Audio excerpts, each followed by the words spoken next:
The ghoul is a creature that we find all across popular culture.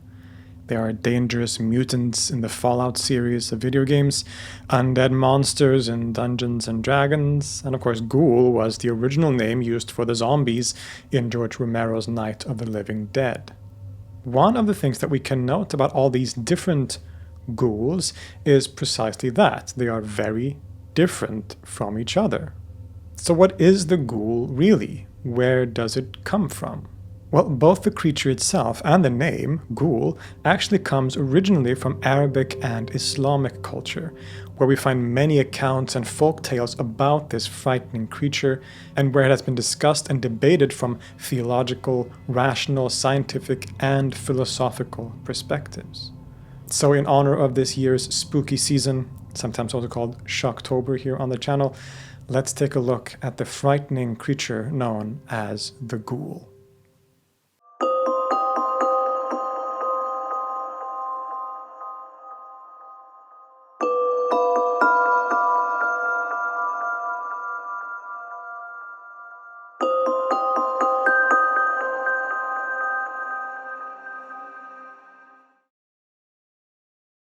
Another gentle reminder that I recently published a new song or single with my band Genies.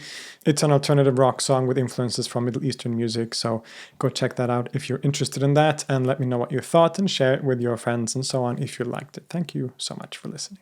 The ghoul is a creature that shows up in Middle Eastern and Arabian lore all the way back in ancient times and in different sources. In Arabic, the term used for the creature is ghoul, which is of course where we get the modern Anglified version of the term ghoul as well. As with most cases of folklore and stories like this, it's very hard to know when the idea of the ghoul first originated. As I said, it is usually considered to come from Arabian culture, but there is some evidence and arguments that it may come from, or at least be connected, with an older creature from Mesopotamia called the Galu. And you can tell the similarities even in the name itself, right?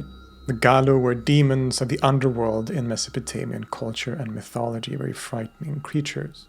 In general, the pre-Islamic Arabs seem to have seen the ghoul as a dangerous and frightening creature that dwelled in the empty desert and among old ruins. They thus posed a danger to people who were traveling across the desert, perhaps with caravans, and they could lure people to their deaths. This dangerous nature might also be indicated by the name itself. According to the lexicographer Ibn Mansur in his classic work called Lisan al-Arab, the tongue or speech of the Arabs, the name ghoul is here argued to come etymologically from the Arabic verbal root ghal, which means to kill. So, watch out.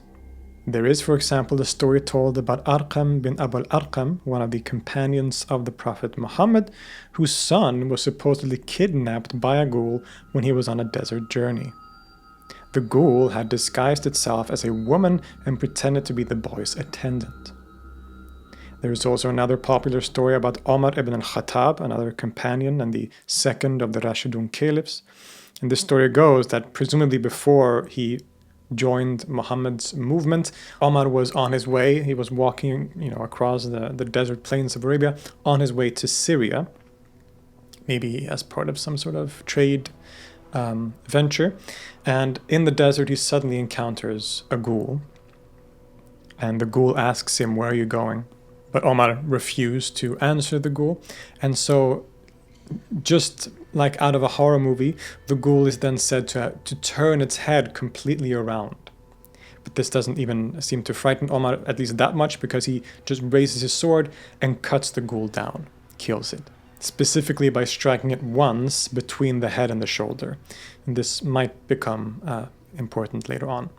So clearly, in the pre-Islamic Arabian environment, the ghoul was seen as a prominent, dangerous creature among the many forces and beings that lurked and populated the desolate places in the desert environment.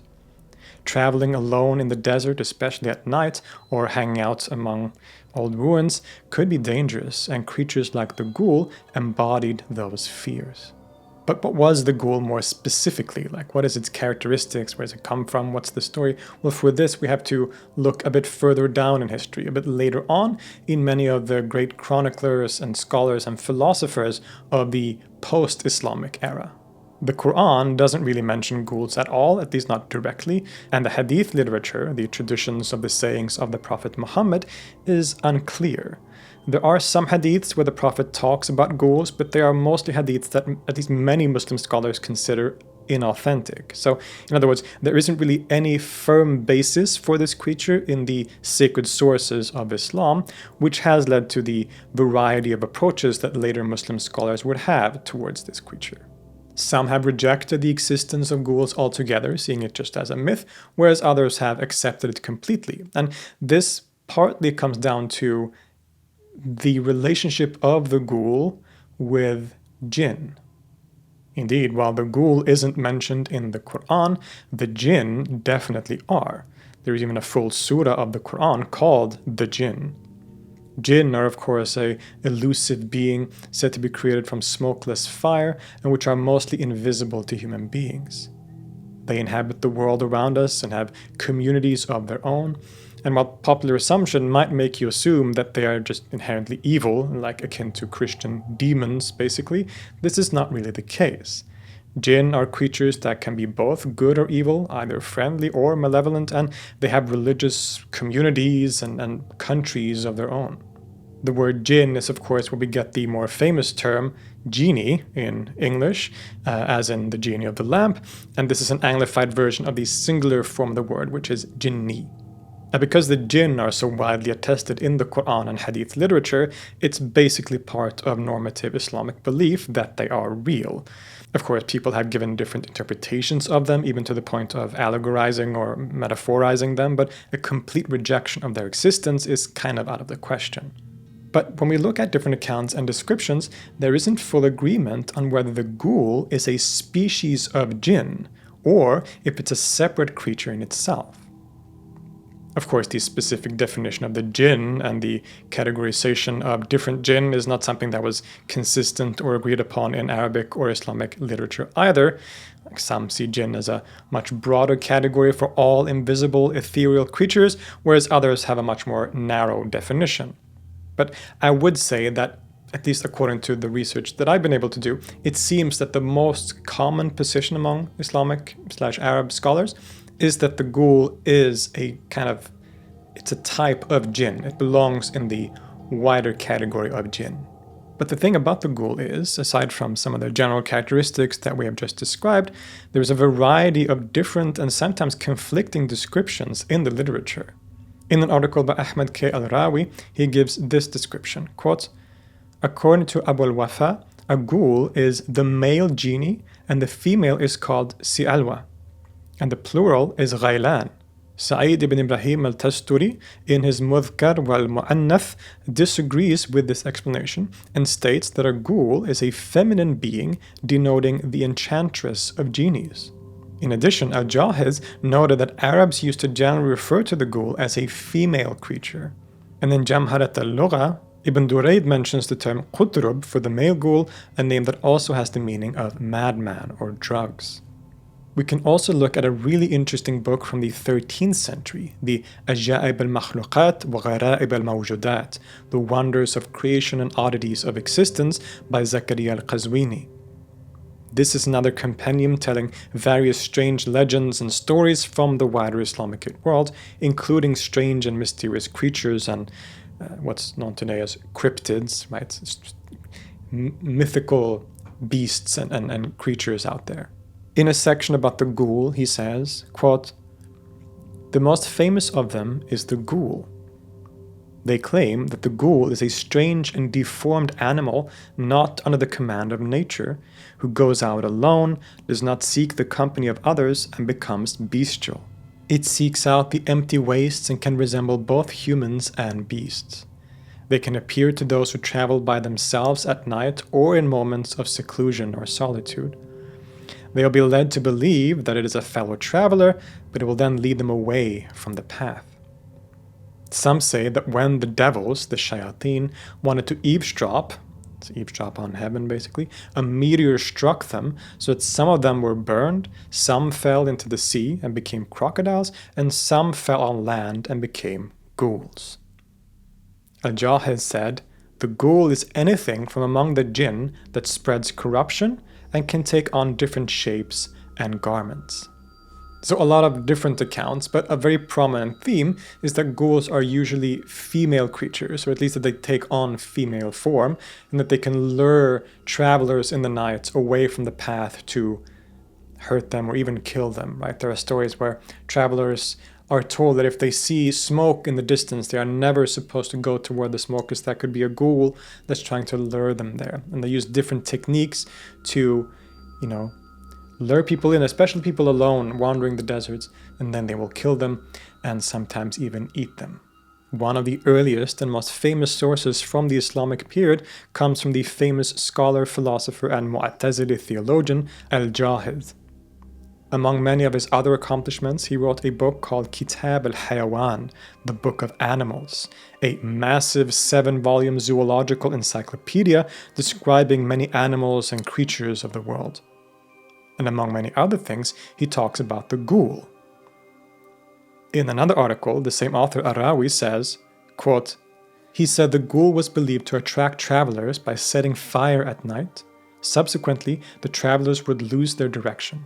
Al-Jahiz elaborated by saying that people viewed the ghoul as a type of genie, and the Si'alwa was the female genie if she did not change or become a ghoul by deluding travelers. If a genie changed its shape and harassed travelers, it would become a she-devil or ghoul. So here Al-Jahiz clearly seems to identify it as a type of jinn, right? Specifically, if there's a jinn that does these things, leads travelers astray and shapeshift, then that jinn is called by the name ghoul, basically. And this is another common feature of the ghoul, the shape-shifting abilities. Many stories tell of how a ghoul can shapeshift into different creatures or even humans to fool travelers. We saw an example of this from before, where the ghoul pretended to be a woman to kidnap the boy or one of the prophet's companions. And there's another famous story about a pre-Islamic poet known as Ta'abata Sharran. We find this story in one of the great collections of songs, poems, and stories from the Arab world, the Kitab al-Aghani, Book of Songs, by Abu al-Faraj al-Isfahani, compiled in the 10th century. The name Ta'abata Sharran means he who carried evil under his arm, and there are various versions of the story of how he got that name. In one, told in the aforementioned Kitab al-Aghani, the man, whose real name was Thabit ibn Jabr al-Fahmi, is walking in the desert and sees a lone ram, which he decides to pick up and carry back home, presumably because he thought it had escaped and, it was maybe one of his goats and he wanted to bring it back, so he does this. But on the way back, he realized that the ram under his arm was getting heavier and heavier, to the point that when he reached the village, his home village, he let it go to the ground, and when he looked down, he realized that it was in fact a ghoul. And when his friends asked him, what's that? He said, it's a ghoul. And so after that, he was given this nickname, right? The one who carried evil under his arm, because he was walking around carrying a ghoul. In the Kitab al-Aghani, there is even a preserved poem, supposedly written by him, about this encounter, where he describes it like this, quote, I saw 2 eyes in an ugly face like the head of a cat, having a cloven mouth and 2 deformed legs and a dog's scalp. Of course, Ta'abata Sharran also kills the ghoul in question by striking it with his sword, and importantly, this is another recurring characteristic about the ghoul in these sources, that in order to kill it, you must strike it with only 1 blow from your sword. Remember what the story about Umar ibn al-Khattab, when he met the ghoul, he struck it with 1 blow of the sword to in between the head and the shoulder. And this is a recurring thing in stories about ghouls in these old sources, that you can only kill them by striking them once. If you strike it 1 more time, then it will take another 1,000 strikes before it actually dies. And so this is one of the things that the ghoul will use to fool people. You strike it once, maybe it didn't completely die yet, so it'll be like, oh, I'm not dead yet, please strike me again. But you're not supposed to do that, because then you fall into that trap. So this is another very interesting detail that's very recurring in these old sources. Among other things, it is also attested in the writings of Al-Jahiz in the Kitab al-Hayawan, or at least it's mentioned as a thing that people believe about the ghoul, without necessarily him himself believing it. Because indeed, this is also important, that there were many scholars that did not even think that the ghoul was real. They thought that this was just made up stories and It didn't exist, right? There is a theological school within Islam known as the Mu'tazila, which was especially popular in the early centuries. They placed a heavy emphasis on reason in interpreting religious matters, as well as in general, really, and many of the Mu'tazila seem to have been skeptical of the existence of ghouls, as they believed it ran counter to reasoned judgment. And one of the most famous of the early Mu'tazila was indeed the aforementioned philosopher Al-Jahiz. And he indeed seems to have questioned the validity of the stories about ghouls, arguing that they are the result of confused people who, as a result of being alone in the desert, would become confused, scared, and even start hallucinating or imagining things that are not there. Especially in a culture where you've been taught since you were a kid that ghouls lurked out there in the desert, the power of suggestion could make you see and interpret things as being ghouls, but which perhaps have other natural explanations. This is essentially the argument that Al-Jahiz is giving here. He also considered many other people who claimed to have seen or encountered ghouls, such as the Arab poet Ta'abat Sharran, as liars, essentially, who made up stories about ghouls to gain renown and fame. A firmly logical, rational approach to the question that was also shared by many others, perhaps especially, according to some sources, especially those from the Mu'tazila school, the rationalistic school of theology. Of course, one of the most prominent and globally famous places where we find stories about Jinn and ghouls are in the stories of the 1001 Nights, sometimes also known as the Arabian Nights, a collection of stories from the quote-unquote golden age of Islam that has been widely read by a global audience. If you read any of these stories, you will know that the Jinn feature very prominently as characters, mostly as dangerous or at least mischievous in some way. There is of course Aladdin and the Genie of the Lamp, or in some of the more traditional stories like the Fisherman and the Jinni or the Merchant and the Jinni. These are fantastical stories, often with a moral message, and it shows us how prominent the idea of different kinds of jinn were in the cultures of the Middle East at the time. But in terms of ghouls, more specifically, we don't get as many mentions. Perhaps the most famous comes from the story of Sidi Nu'man. In this tale, the titular character, Sidi Nu'man, gets married to a wife called Amina. They are initially very happy, but Sidi Nu'man starts noticing some strange behavior from his wife. She never really eats anything, only a few grains of rice per dinner, so one night he starts to investigate and then follows her when she gets out of bed. To his horror, he discovers that she then sneaks away to the cemetery where she meets with a ghoul, and the two together dig up a corpse and start consuming it. His wife, it turns out, is herself a shape-shifting ghoul. Later, when Sidi Nu'man confronts his wife, being an enchantress, she uses magic to turn him into a dog, and then the story kind of goes on from there. There are a few things that we can take from this story, and the character of Amina, who is perhaps one of the most famous ghouls in literary history. First of all, it points to another quite common idea that humans and jinns, and even humans and ghouls, more specifically, can get married. Indeed, not all accounts of ghouls state that they are necessarily evil, but they can be both good and bad, just like jinn more generally. Again, Al-Jahiz would not agree with this because his definition of a ghoul was a jinn who did horrible things, basically, right? But some seem to have a more broad definition of the moral character of the ghouls, and also tell stories of how ghouls and humans got married. Sometimes they even lived long and relatively happy lives. Another detail in the story of Sidi Nu'man is the horrifying act that Amina takes part in, the consuming of dead corpses. In fact, this has become another one of the most commonly attributed characteristics of ghouls and shows up in a lot of pop culture to this day. But there's a problem here. While the ghoul was certainly feared as being able to kill people, the idea that they dig up bodies and eat them is not really found in any traditional Arabic sources, and does not seem to have been a feature of the ghoul in classical Arabic and Islamicate culture. You see, when we read the 1001 Nights, we are usually reading a collection compiled and translated by a French Orientalist called Antoine Galland in the early 18th century. Now, at first, he was working from an old Syrian Arabic manuscript containing some of their traditional tales, but when he ran out of those, he also added some stories that were not part of this traditional source. The story goes that he had a Christian Syrian man by the name of Hanna Diab, who recounted orally some of the stories that he would include later on in this collection. But it's also quite clear that Galland significantly contributed to the composition of these stories himself, adding things and changing things and so on. And in fact, many of the most famous stories that we associate with the Arabian Nights come from this later edition, which is not found in the traditional Arabic sources, including the story of Aladdin and the Magic Lamp and Ali Baba and the 40 Thieves.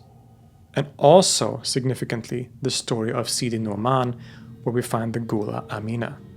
It is thus probable that the part about the ghoul digging up and eating corpses was an addition by Galland himself, possibly influenced by aspects of European culture and folklore at the time, like vampires, for instance.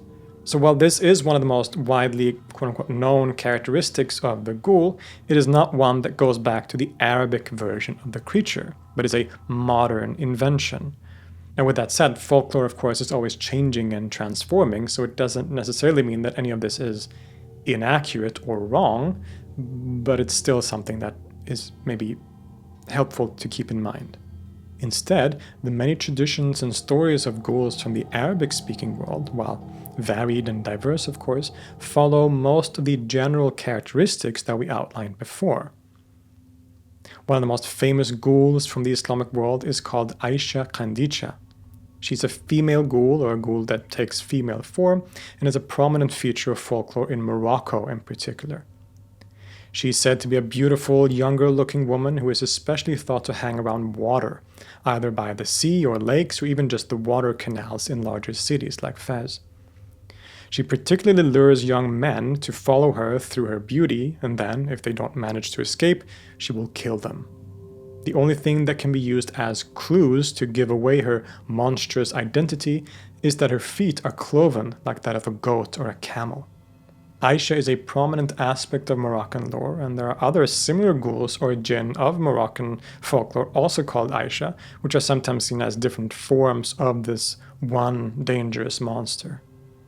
Another frightening story that we might tell from the classical Arabic sources is retold by Al-Ashbahani. It tells of two men who want to provide a wedding dress to a bride-to-be. And so they go on a journey to get this present for this woman. And on the way, they have to cross the desert, of course. And while on their way there, they encounter a woman by herself in the desert, which is strange already, right? But anyway, they greet her, and she asks them what they're doing. So they tell her, we're going to get this these wedding garments for this woman, and then we're going back, I guess, to give it to her. So the woman says, I can help you with that, as long as you promise to visit me again on the way back. So, said and done, they do so. They go, they finish their business in whatever place they're going, and then on the way back, they go by the woman again. And when they meet her, they say hello again, and then she says, I'll go with you. I'll follow you for a while. So she does. She sits on the camel, and they walk for a while, before suddenly they reach a kind of mound in the desert. And she says she has to stop, because she has to relieve herself. They stop, and she gets off the camel, and she goes over the mound. But then she's gone for an hour, which is, of course, weird. So the men start questioning what's going on. Maybe there's some kind of aspect of older sort of morals here in the sense that the men didn't want to go check on her for an hour because of the privacy of what she was doing, maybe. But anyway, after an hour, that like enough is enough. So one of them goes over the mound, disappears behind it to check on her, but he also doesn't come back. So the last man now is very concerned. So he also goes to check on the situation. He walks over to the mound, and when he can see over it, he finds a horrifying sight that the woman is lying on top of the man and eating from his liver. And so this man is horrified. He screams and he runs away. But the woman, who's obviously seems to be a ghoul, right? She runs after him. Eventually she catches up to him. And she says, what are you doing? Right? And the man says, well, there's a devil amongst us. And then in a kind of weird turn of events, she helps him. So she says, okay, here's what you do to get rid of me, or to not to get rid of me, but to be safe from my evil, is that you say these prayers.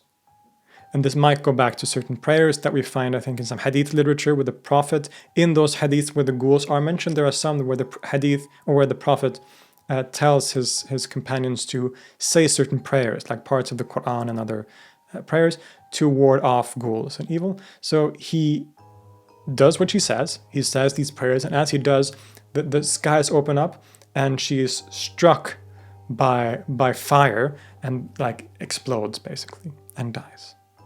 A very dramatic and strange and frightening story about a ghoul from classical Islamic, or at least Arabic, lore. Returning to the 1001 Nights, due to the enormous popularity of Galland's translation and interpretation in Europe, the ghoul became a prominent feature of English and European literature, though often still connected to the Middle East in different ways. Charles Dickens essentially recounts the story of Sidi Nouman in A Christmas Tree. In Wuthering Heights, Bronte compares the character Heathcliff to a ghoul, with specific sort of indirect reference to Amina's lack of eating in the story of Sidi Nouman. And today, as we said, the ghoul shows up frequently, if sometimes only by name, in movies and video games and other places. In its region of origin, the ghoul also remains a prominent feature of folklore.